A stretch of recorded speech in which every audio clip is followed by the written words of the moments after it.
Welcome to Aligned and Local, the podcast where community takes center stage. I'm Christina, local realtor, and your host, here to bring you inspiring stories from the incredible business owners, community leaders, and change makers changing our neighborhoods.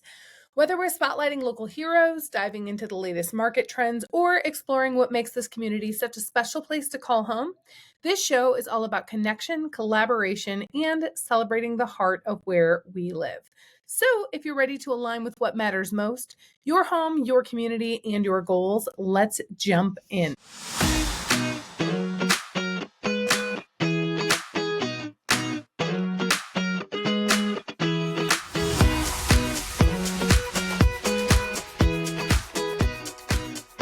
I am so very excited for our guest today. This is a friend of mine who I've known for over a decade now. He and his wife were actually my bosses at a previous job, the job I had right before real estate, which I had an incredibly difficult time making the choice to leave. So very grateful for everything I've learned from them. What does it take to build, lead, and inspire at the highest levels across sports, business, and personal growth? Today, I'm sitting down with a man who has done it all. Brett Penager is a powerhouse entrepreneur, visionary leader, and former elite coach who has spent over 4 decades mastering success across multiple fields. From coaching championship level athletes to building the largest privately held chiropractic healthcare organization in the world, Brett has a proven track record of transforming potential into reality. But beyond his business empire, his true mission is helping people unlock their own greatness. As founder of B. Anthony International, the author of Larger Than Life in Pursuit of Discovering Your Full Potential, is dedicated to helping others live fully expressed and without limits.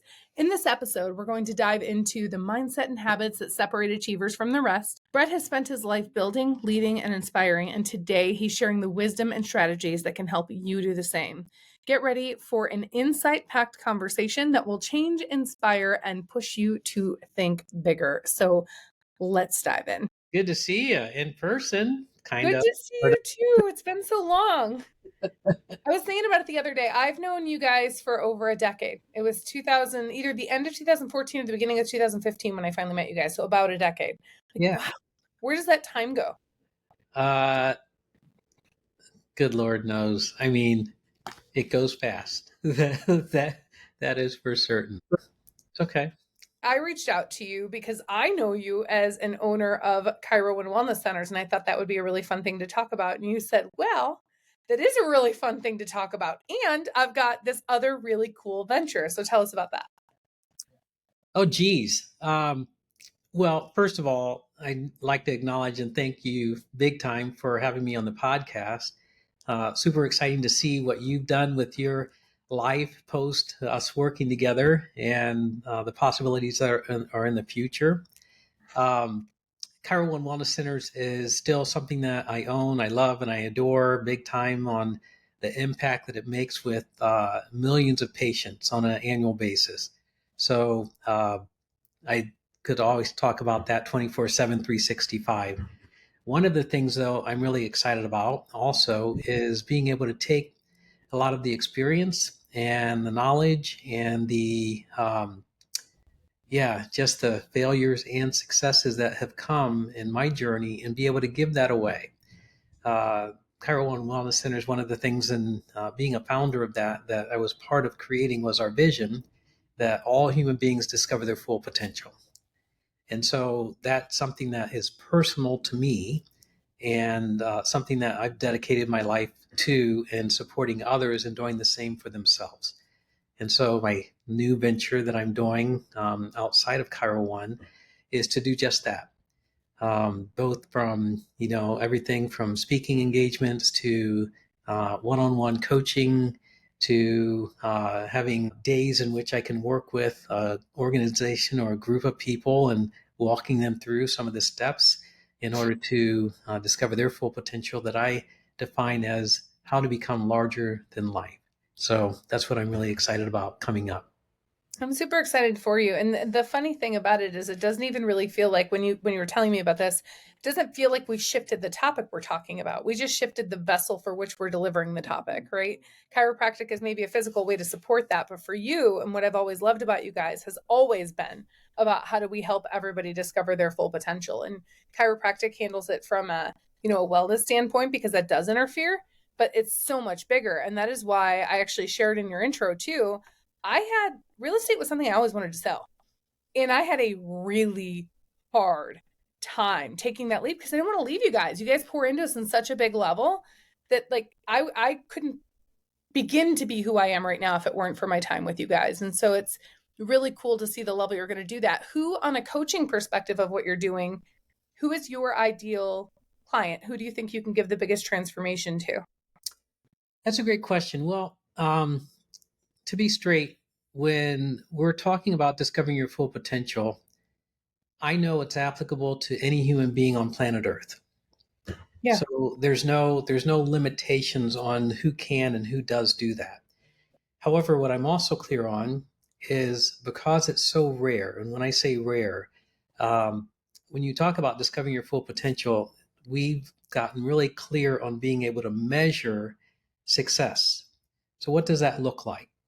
I can give you a real brief example on that. When I was coaching at the University of Wisconsin in Stevens Point, a lot of the athletes that I was working with, they had a confidence problem.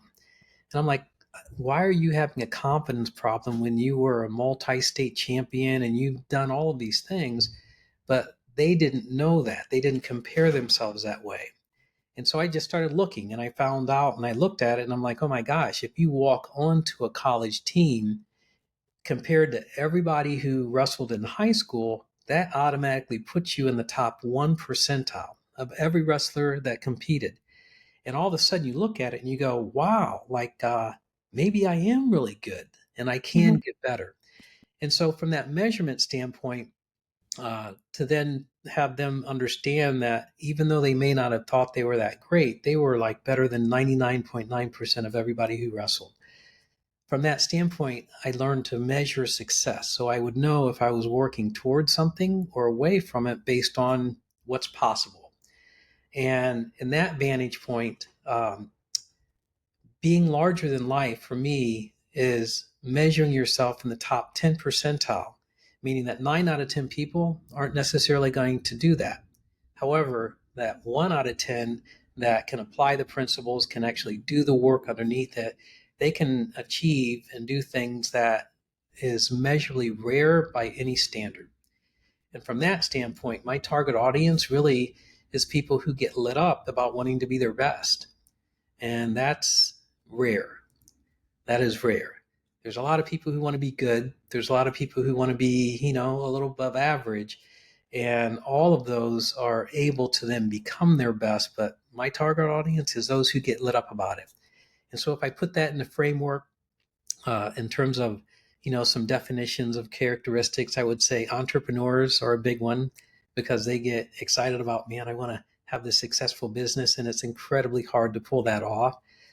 People who are getting into the warrior stage of their life, post school and so forth. And now it's about, starting a family and I have to get a job and I have to support myself and everything. Like that's a really powerful target audience.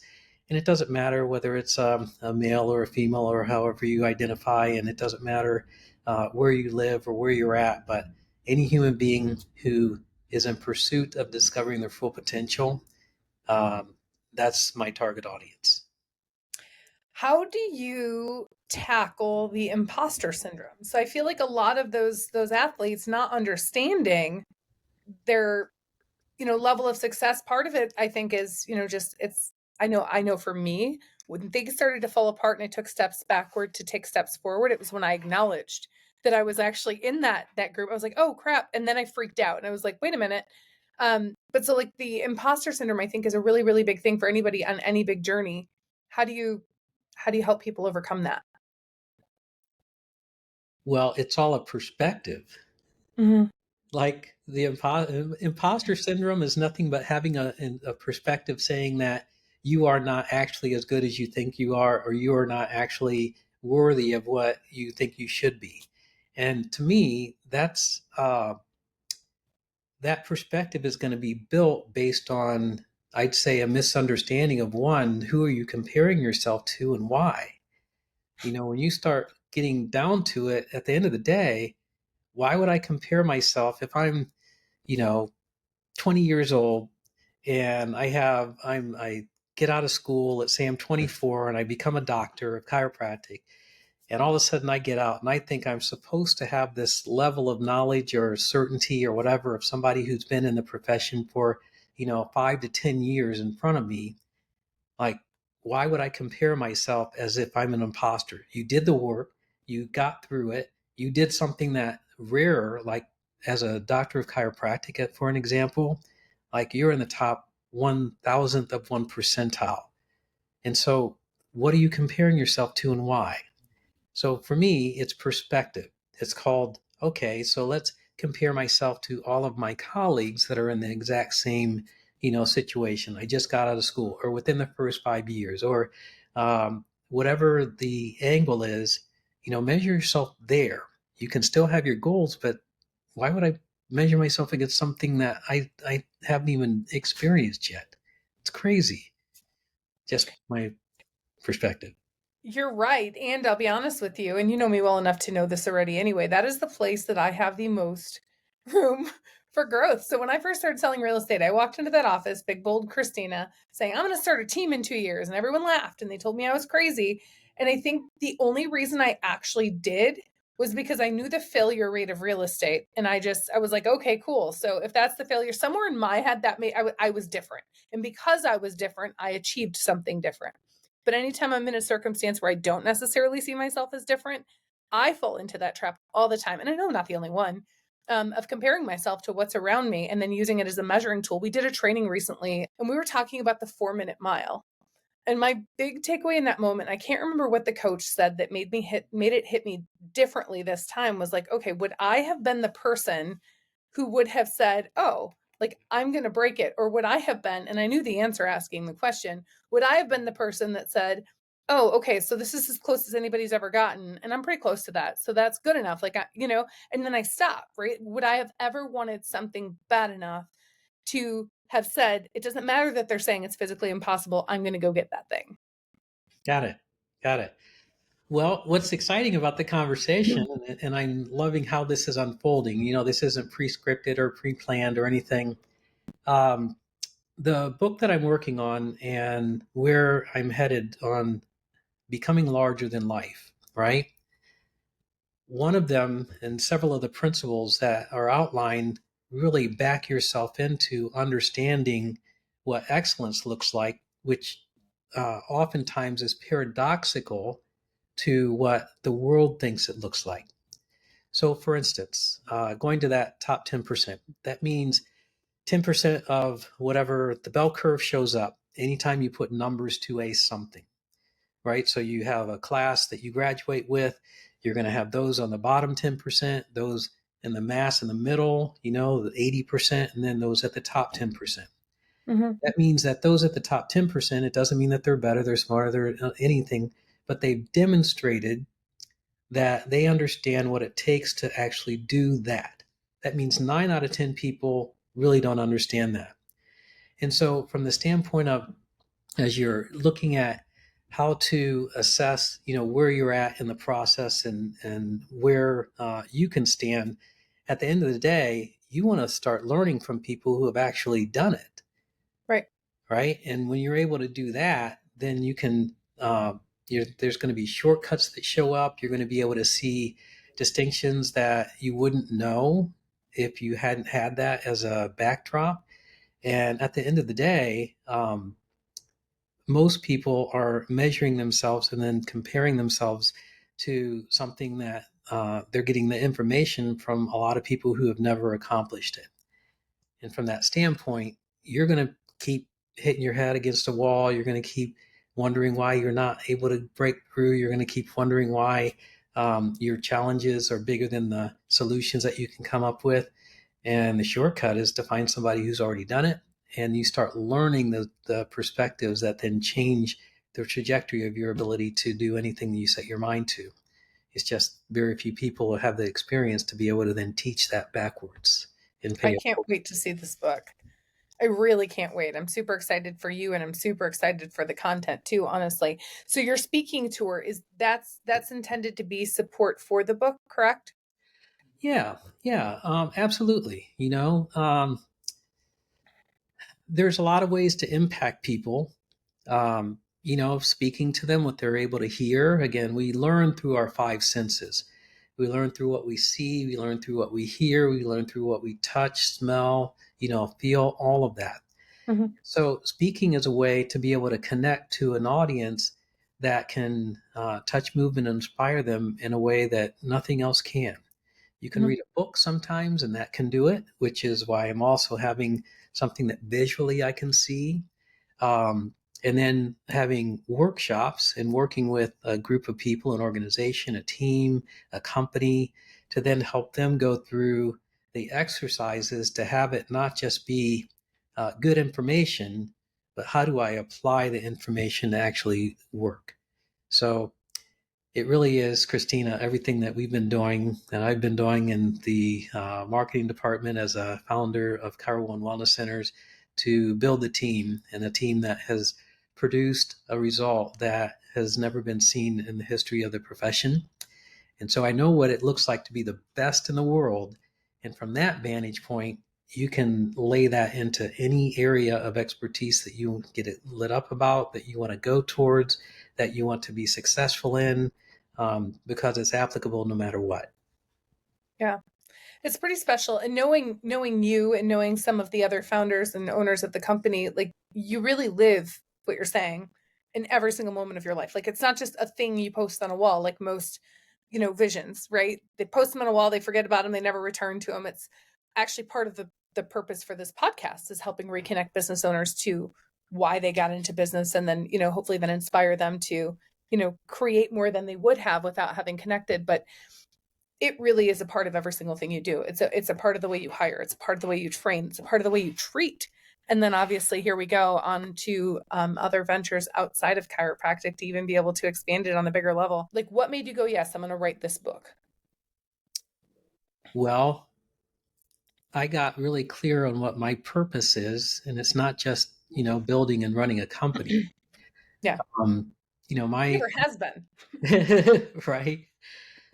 My purpose, ever since I was a young child, but it got really a lot more clear for me. My purpose is to be a man. My vision, my purpose here on planet Earth is to be a man of total excellence, integrity, and love, and to continue to learn the universal laws of success that God has granted me the opportunity to learn and apply, and then to give that away for the benefit of humanity and them discovering their full potential as I continue to grow and develop myself. And so the book is an expression of that reaches into a public that's outside of just everybody who does need chiropractic, but that can be global in a reach, so that I'm able to touch as many people as possible in a direct way that directly impacts them, that perhaps they may not get going into an office of ours because they chose not to.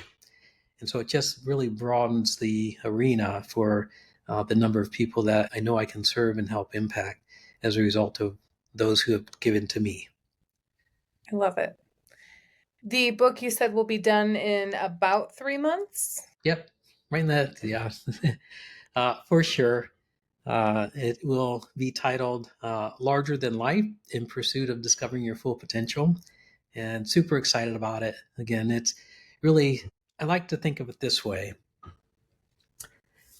genius is taking something that looks really complicated and making it simple. Yeah. Like simplicity is where genius lies all the time. What we end up doing as people is we take really simple things and make it really complicated. Again, it's the paradox of true success. Make it complicated, thinking that, well, if it's more complicated, that means it's better. And at the end of the day, I mean, you can just go all the way down to the Ten Commandments and be like, it really can be that simple. Do unto Yeah. others as you'd have others do unto you. And so the principles that I have outlined, I'll share a few of them with you, um, is exactly what it looks like at the highest levels from a very simple standpoint that any human being can understand. And so, for instance, the very first principle of how to be larger than life, the way that I define it, if you look at Merriam Webster's, larger than life means of the sort that legends are made. And you might go, oh my gosh, legend. I mean, I might be good at something, but I don't know if I'm a legend. And so I would challenge that. Why not you? However, what I would have as a definition of being larger than life is any human being living fully expressed in pursuit of discovering their full potential. And from that standpoint, one of the very first things that's necessary, and this is something that very few people do, again, measurably in that top 10%, is principle number one is to get clear on what lights you up, to get clear on what lights you up, to become larger than life, or to discover your full potential. You're going to do something, again, that's measurably extraordinary by every standard. And in order to do that, you're going to have to put in the work that 9 out of 10 people would not do. You're going to have to go through challenges that 9 out of 10 people wouldn't go through. And the only way that you're going to put in that type of work, have that type of intention, have that type of resiliency is because you don't look at it as work. It's something that you love. And when you're lit up about something, time collapses. All of a sudden you're doing it, and the next thing you know, it's like 9, 10 hours later. You're like, man, where did time go? It's the type of thing that you can't wait to get up and get at. If you celebrate Christmas when you're a young child and everything, you can't wait to see what Santa has brought you because you can't wait to get up in the morning and go tackle it. When you're lit up about something like that, it's something that all of a sudden it's natural to you, but it seems to be challenging for other people. It's something that you not only can't wait to do, that's something that you have a natural talent or gift towards, Mm. that you demonstrate a proficiency at it at a very early stage of life when you then start taking it on. And that's the very first key. Without that, it's going to be really challenging to be larger than life. It's going to be really challenging to put yourself in the top 10% because you will not do the work. And when you're met with challenge, you will quit before breakthrough is available for you. When you're lit up, Mhm. you don't care. You get excited about it. So, Well, it feels anyway, like play. It's funny. I'm kind of in a weird dating stage of life, and they ask you, "What do you do? What do you do for fun?" And I'm like, "Oh, I work." When you're in a place of being on a mission and knowing you can create endlessly, it doesn't feel like work because you realize that you can find ways that the second it does start to feel like work or feel boring or feel heavy or feel like weight, you then have to evaluate, is that part of that work that I have to do that 9 out of 10 won't do, or is it just that I'm facing resistance that's not necessary because that's not my path or my road to get there, and there's a little bit of a more fun way to do it. yeah. um, I think It, like prospecting in real estate, for example, I can hit the phones, I can make calls, hundreds of them a day, just like anybody else. And to be honest, I don't hate much of anything. So I could do that. But does that light me up? No.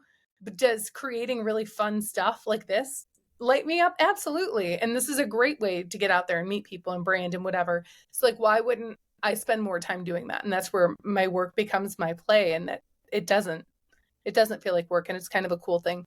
well, I was just going to say, getting clear on what lights you up doesn't mean that you're going to love everything that you have to do to achieve it.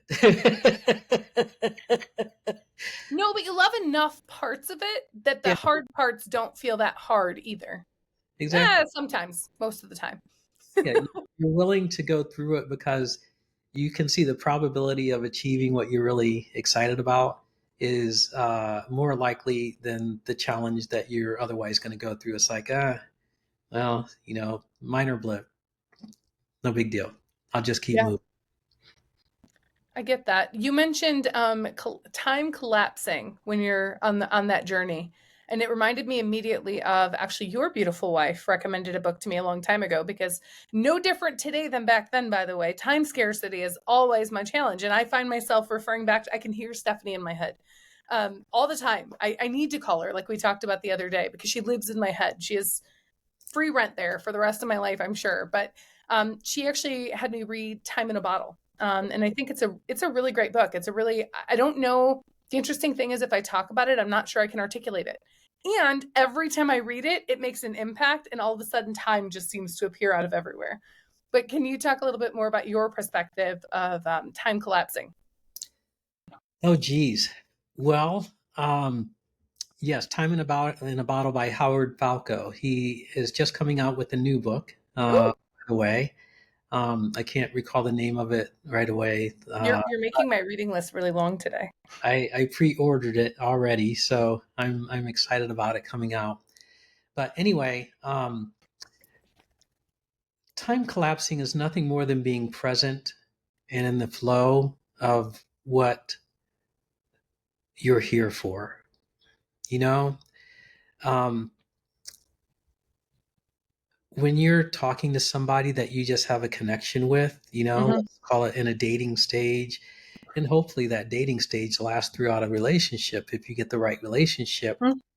Um, you're just present with that person. You're not thinking about something backwards. You're not thinking about something forwards. You just get joy in the moment. And the next thing you know, you have that moment extend to the next conversation and the next conversation. And what about this? And what do you think about that? Oh my gosh. And man, did you have this experience? And the next thing you know, it's like 4 hours later and you're not tired. You're not, you're not sitting there going, oh my gosh, I have to run. Like you're just in it. Well, time collapsing, time is an illusion for many of us because we're not present. We're either living backwards or we're so focused forwards that we're not really thinking about what's happening right now. Hmm. There's a lot of ways to learn how to be more powerful in that. Meditation is one, prayer is one. Um, but getting to the point where you start understanding that there's no other place than here and now, that's where time collapses and you have the most power in living your life not only forward but today. So anyway, that's my perspective of it. It's always been a goal or a priority of mine, and I feel like it just became a here now today right the second priority of like that feeling of that flow, like spending all of my time in that feeling of flow where time does feel like it. How do you explain that? It doesn't feel necessarily like time is flying by and it's going fast at the same time, because when it feels like it's flying by, there's the shortage of it, right?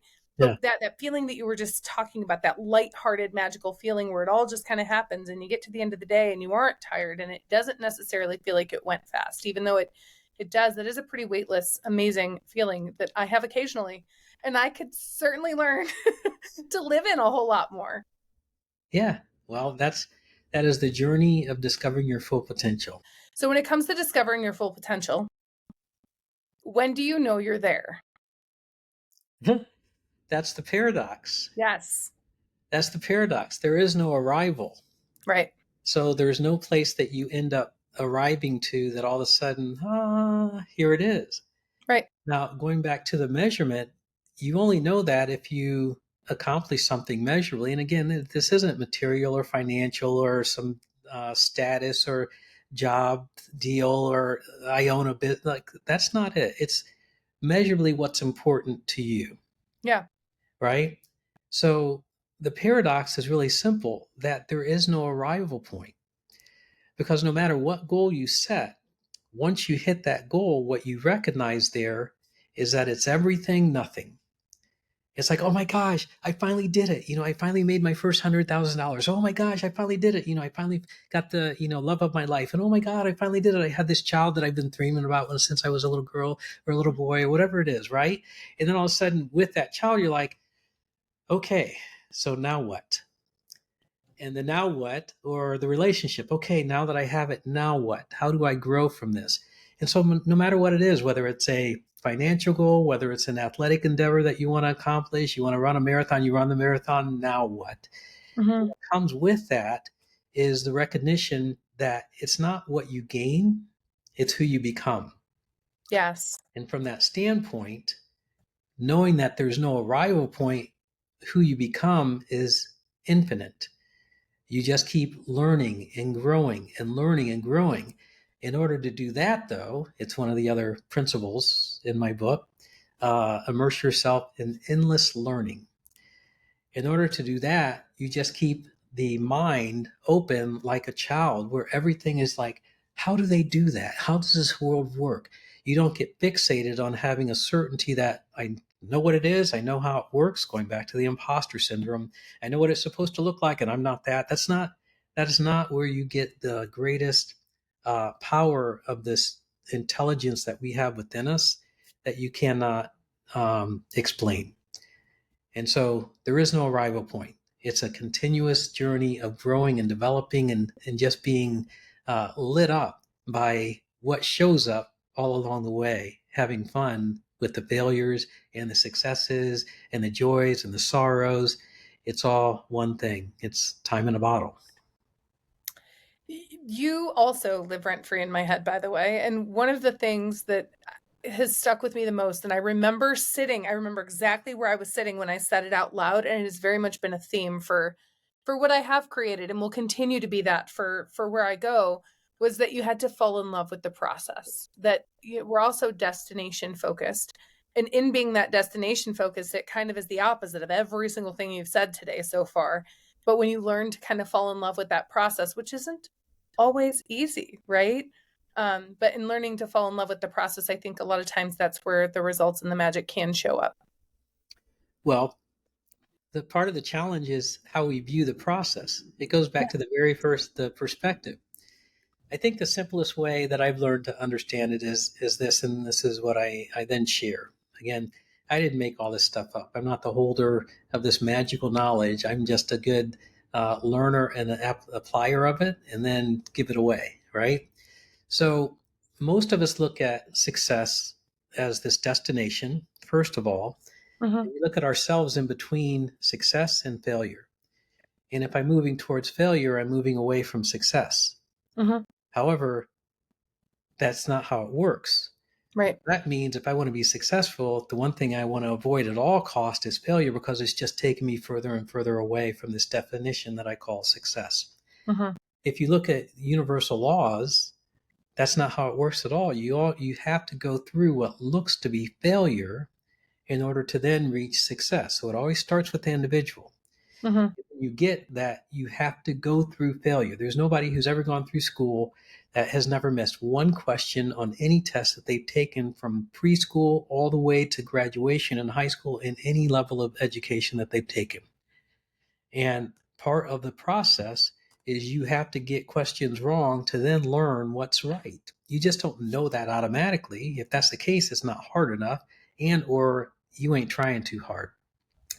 When you understand that enough to really get it, then you fall in love with the process because you know there's going to be what looks to be failure in front of you that you experience, but it's on the way and not in the way. It's part of the process. And so getting really lit up about the journey and going through the journey, when it shows up, you're not surprised because you expect it and you know it's part of it. That's the best way I've ever heard that explained before, by the way, that it's on the way, not in the way. For your book, when it comes out, what is the one thing that you'd like to see above all else from that book being released? That it makes an impact. Um, that it hits a chord, and measurably, how would I measure that? Well, how many people buy it? If that's not it, again, part of the process. I'm not married to here's the outcome, and the only way that I'm going to be successful is if this book is a New York Times bestseller type of deal. It's going to teach me what I need to adjust and or change. If that were not to happen, that's my intention, but I can't control all of that. So if it were not to happen, that means I need to come at it from another angle that's more applicable, that people would get excited about, that they can learn from. And I write another one, and that doesn't really do it. I think from a what is the best in the world, and then back everything into that. That is discovering your full potential and then expanding it from there, but starting there.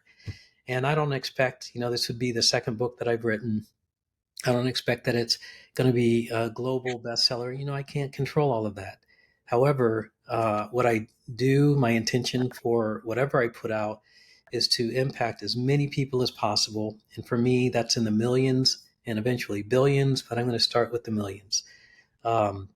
And if that doesn't happen, I'm going to have to adjust and pivot in order to make sure that it does. I So, love how, for your vantage point, you just said, I'm just focused on the millions. Like, that's, we're not worried about the billions yet. We'll just stick with the millions because that's not that big of a number. well, a million is on the way to the millions. Right. And it's just your vantage point has always just been really cool. And it's interesting how in so many ways over the course of the time that I've known you, you haven't changed a bit. And yet you're also so expansive. You haven't aged a day, that's for sure. Tell that to the grays over here, right? What is, especially being that you for me have always just been this incredible knowledge source, and again you're the same and so expansive simultaneously. I'd be interested in knowing what the most recent thing you've learned that you can like point to.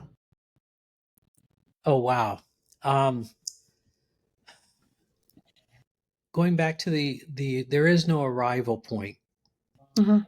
And when you get lit up about um, a thing, the journey in it is the same.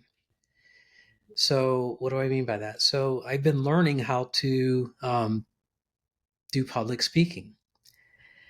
And even though I've done a lot of public speaking, I haven't, been like a Les Brown, who's measurably the best in the world, or in current day, Eric Thomas, the best in the world. They get paid hundreds of thousands of dollars to come to speak because of how good they are.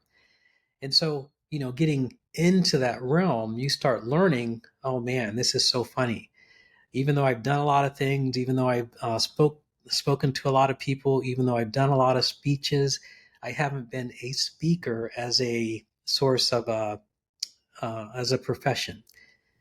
The same thing that it takes to build a company like Chiro One Wellness Centers, the same thing that it takes to be, um, the best in the world in that top 10% is the same thing that's applicable. Even if you have, skill, talent, passion, everything, you still have to go through the process. So I've been really loving the going through learning all of these distinctions of how to command a room, and distinctions of how and what to say that can enroll people the most, the distinctions on the pauses that you have to take, the practice that goes into it, the thought process that goes behind the practice, so that you're repetitively going over the same thing, and the audience doesn't know that. But that's what great speakers do that separate them from everybody else. It's learnable and it's doable if you get excited enough about doing the work to do it, and it doesn't matter what it is. So that's the most recent thing, because I'm going into another stage where I have not demonstrated that level of excellence that I expect. And so to do that, I'm going to have to go through the same thing I've done on anything else that I've done at a high level of excellence. And I'm really excited about going through the process. I'm excited for you about that. When my very first, I don't know if you know this about me, but I had to drop out of my speech class in college because I threw up the first time I tried. Mm, It was like it was not a thing I could do. And when you guys offered me the SCER position and I knew that doing workshops was a part of it, I wanted that bad enough that I knew I would force myself through it. Like I wouldn't do Zoom calls when they first started with my sales team. Didn't want to do it. I avoided it like the plague and somehow managed to get away with it. But I wanted this bad enough. And so I don't know if you remember, but Brandon at the time was my regional. yeah. And I don't remember where we were, but it was not a small workshop. There were like 400 people there. And I was preparing and studying, and I'm still not thin, but I was heavier than I am now. And I forgot what happened. I don't remember what happened, but the doctor wasn't going to be there. And he looked at me and he said, "Are you ready?" And I was like, "No." He's like, "Well, here's your shot. Go." I was like, "What?" And it was that day just happened to be a nutrition on a workshop, or excuse me, a workshop on nutrition. And so now I'm really freaked out. I'm like, "You're going to put," and I literally said this to him. I'm like, "Hold on." You're going to put the chunkiest person in your team on a stage in front of 400 people to talk about nutrition right now. And that's my first shot. No. And so he looked at me and he said, and this is probably the most valuable thing I ever got from him. He said, "If you're nervous about it and you're thinking it, they are too. So just make a joke about it." And so I did. I opened up with, "I know you guys are all looking at me saying, what does this girl have to teach me about nutrition?" They all laughed. And then they were mine. And so it was great. I think we ended up scheduling more day ones from that than at least he said. That maybe he was just trying to make me feel good. Who knows? But we scheduled more day ones there than we had before or prior when we had been there. But it was a really impactful, life altering experience for me, because that is when I fell in love with what I had known to be public speaking. But I am getting to this point where I'm realizing some of the next things I want to do. Like I have embraced my lack of formality. I'm okay with the fact, like, I think to be okay to get where I am now, I had to, I guess, validate that my informality was not just acceptable, it's what people wanted. And I think in some levels and some degrees, that's not untrue. And there comes a point where that's not going to get me where I'm going. Yeah. And so I too have been, I'm not quite where you are, but I'm getting to the realization of, oh man, like I think, I think I've got to learn this new skill. And interestingly enough, my real estate coach actually was just having us read a book, Seven Laws of Communication by John C. Maxwell, I think. Have you read it? Highly recommend. I have a copy if you want me to drop it off at your office or something for you. He talks about speaking a lot in there. I mean, obviously, the book is mostly about speaking, but there is actually quite a few different conversations about being a public speaker. And that was my realization of, oh man, like I think I've got to go learn this new skill that I have really built my confidence around warranting the fact that I didn't need to. So Yeah. thanks for that reminder. Yeah. You have a speaking tour. What does that look like? It's called BeLargerThan.com. Okay. Yeah. So very, very simple. www.belargerthan.com. The letter B, correct? No, BE larger than. Oh, okay. Be larger than life. Be larger than divorce. Be larger than challenge. Be larger Yeah. than your finances, whatever it may be. The first book will be Larger Than Life, but you can reach me on belargerthan.com and book speaking engagements, book training, purchase the book there. So all of those are available on the website. Yeah. What is your plan for distributing the book? Obviously, it'll be available for your on your website, etc. What else is your plan for that? Um, Amazon, and then I'll sell it, everywhere that I go and speak. So I'm just excited about having, again, a tangible something someone can walk away with and do Yeah. something with, versus just the inspiration that could last as long as the time that they're there, and then they leave and go right back to the self-limiting beliefs that they otherwise may have had prior to that. What I would share is that our vision from the company that I founded, that all human beings discover their full potential, is something that many of us struggle with thinking is viable for ourselves. It's a good idea for people outside of us because they're special, gifted, and anointed, bigger, better, stronger, more taller, whiter, blacker. It doesn't matter what direction you want to go. If you get lit up about the idea that there's things that you would love to accomplish that you still have not done yet, that you have dreams that maybe you put in a box and you put it on a shelf, and you don't know if it's going to be your time or not, that you just open yourself up to the possibility of possibilities for yourself, because you becoming your very best version of who you are, you're one of one. There's been approximately 100 billion human beings, Homo sapiens, on planet Earth, as best as we can measure, and there's only one you. And so if you can just listen to that voice that's within you that tells you how magnificent you really can be and are, that allows you to then start going down the path of not only being in pursuit of discovering your full potential, but recognizing that it could be worth it if you get that, why not me? Why not me? And so I just want everyone to be able to have that as something that they can put in their back pocket when they have imposter syndrome, as you're talking about, or they doubt themselves, or they're comparing themselves to others, thinking that everybody else is better than them. That let's start with you. Let's start with you. I think in ending, the best quote I've ever heard of it is from Marianne Williamson in her book Return to Love: Reflections on A Course in Miracles. And it's really simple. Our deepest fear is not that we are inadequate. Our deepest fear is that we are powerful beyond measure. It is our light, not our darkness, that most frightens us. We ask ourselves, who am I to be brilliant, gorgeous, talented, and fabulous? Actually, who are you not to be? Your playing small does not serve the world. There is nothing enlightened about shrinking so that other people won't feel insecure around you.